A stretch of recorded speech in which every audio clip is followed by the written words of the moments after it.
श्रीगणेशाय नमः। श्रीसरस्वत्यै नमः। श्रीशनैश्वराय नमः। अथ श्रीशनैश्वरस्तोत्रम्। नारद उवाच ध्यात्वा गणपतिं राजा धर्मराजो युधिष्ठिरः धीरः शनैश्वरस्येमं चकारस्तवमुत्तमम्। शिरो मे भास्करिः पातु भालं छायाशुतोऽवतु। कोटराक्षो दृशौ पातु शिखिकण्ठनिभः श्रुति। घ्राणं मे भीषणः पातु मुखं बलिमुखोऽवतु। स्कन्धौ संवर्तकः पातु भुजौ मे भयदोऽवतु। शौरिर्मे हृदयं पातु नाभिं शनैश्वरोऽवतु। ग्रहराजः कटिं पातु सर्वतो रविनन्दनः। पादौ मन्दगतिः पातु कृष्णः पात्वखिलं वपुः।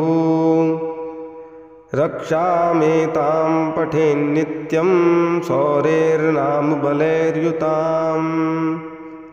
सुखी पुत्री चिरायुष्स भवेन्नात्र संशयः।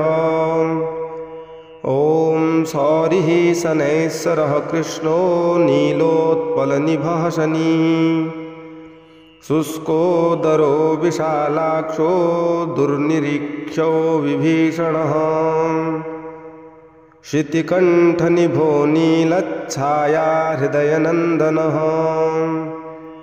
कालदृष्टिकोटराक्षः स्थलरोमा बलिमुखः। दीर्घो नीर्मासगात्रस्तु शुष्को घोरो भयानकः। नीलांशुः क्रोधनो रौद्रो दीर्घस्मस्रजटाधरः। मन्दो मन्दगतिः खञ्जो तृप्तः संवर्तको यमः।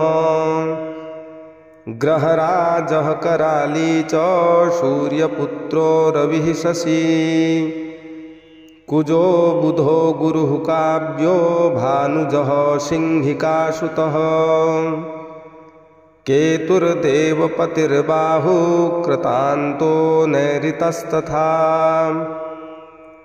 शशी मरुत्कुबेरस्य ईशानः सुर आत्मभुः। विष्णुर्हरो गणपतिः कुमारः काम ईश्वरः। कर्ता हर्ता पालयिता राज्यदायकः। छायासुतः श्यामलांगो धनहर्ता धनप्रदः। क्रूरकर्म विधाता च सर्वकर्मावरोधकः। तुष्टो रुष्टः कामरूपः कामदो रविनन्दनः। ग्रहपीडाहरः शान्तो नक्षत्रेशो ग्रहेश्वरः। स्थिरासनः स्थितिर्गति महाकायो महाबलः। महाप्रभो महाकालः कालात्मा कालकालकः। आदित्यभयदाता च मृत्युरादित्यनन्दनः। शतभिरुक्षदयितः त्रयोदशितिथिप्रियः। तिथ्यात्मा तिथिगणो नक्षत्रगणनायकः। योगराशिर्मुहूर्तात्मा कर्ता दिनपतिः प्रभु। शमी पुष्पप्रियः श्यामस्त्रैलोक्याभावदायकः। नीलवासः क्रियासिन्धुर्नीलाञ्जनचयच्छिवः। सर्वरोगहरो देवः सिद्धो देवगणस्तुतः। अष्टोत्तरशतं नाम्नां शौरेच्छायासुतस्य च पठेन्नित्यं तस्य पीडा समस्ता नश्यति ध्रुवम् कृत्वा पूजां पठेन्मर्त्यो भक्तिमान् यः स्तवं सदा विशेषतः शनिदिने पीडा तस्य विनश्यति जन्मलग्ने स्थितिर्वापि गोचरे क्रूरराशिगे दशासु च गते सौरेस्तदास्तवमिमं पठेत् पूजयेद्यः शनिं भक्त्या शमीपुष्पाक्षताम्बरैः विधाय लोहप्रतिमां नरो दुःखाद् विमुच्यते बाधात्पन्यग्रहाणां च यः पठेत् तस्य नश्यति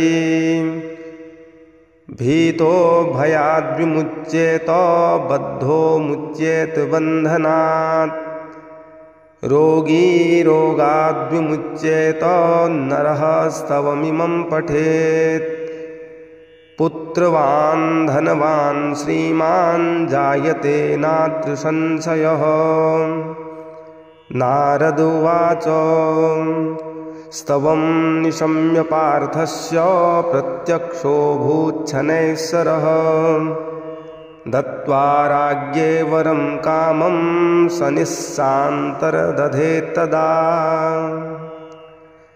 इति श्रीभविष्यपुराणे शनैश्चरस्तोत्रं सम्पूर्णम्।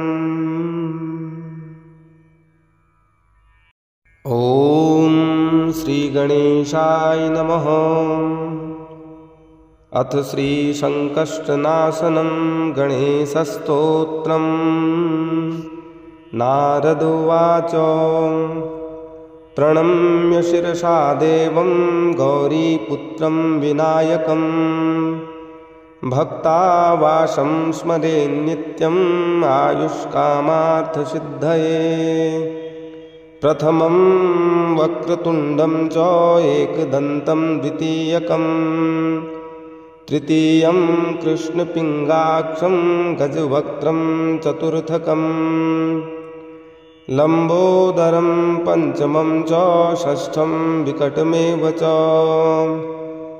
सप्तमं विघ्नराजेन्द्रं धूम्रवर्णं तथाष्टमं नवमं भालचन्द्रं च दशमं तु विनायकम् एकादशं गणपतिं द्वादशं तु गजाननं द्वादशैतानि नामानि त्रिसन्ध्यं यः पठेन्नरः न च विघ्नभयं तस्य सर्वसिद्धिकरं परम् विद्यार्थी लभते विद्यां धनार्थी लभते धनं पुत्रार्थी लभते पुत्रान् मोक्षार्थी लभते गतिम् जपेद गणपतिस्तोत्रं षड्भिर्मासैः फलं लभेत् संवत्सरेण सिद्धिं च लभते नात्र संशयः